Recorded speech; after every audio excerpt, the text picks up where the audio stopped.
Alec Baldwin mixed his Emmy-winning impression of President Donald Trump and the advocacy of a serious Democratic activist Monday, headlining a state party banquet in Des Moines.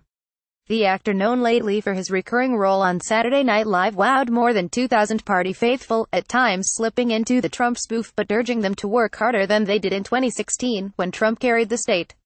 It was much-needed humor for a party, still licking its wounds from the presidential election, and locked out of the governor's mansion and in the legislative minority after controlling both just 10 years ago.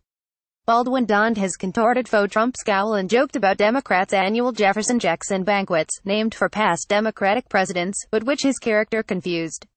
"Jefferson Jackson was a great man," Baldwin blurted. In a nod to Iowa's renewable energy scene, Baldwin's Trump gave a shout-out to corn-based fuel additive producers by noting all the ethanol miners out there.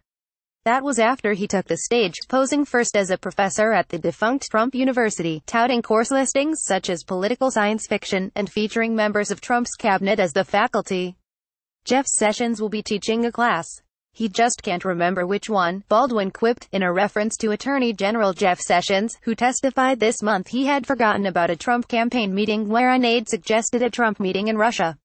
But Baldwin, a Democratic activist for years behind the scenes, talked about his experience traveling through Massachusetts with Sen. Ted Kennedy during his 1994 campaign against Republican Mitt Romney. More recently, Baldwin campaigned this fall for winning Virginia governor candidate Ralph Northam ahead of the November 7 election.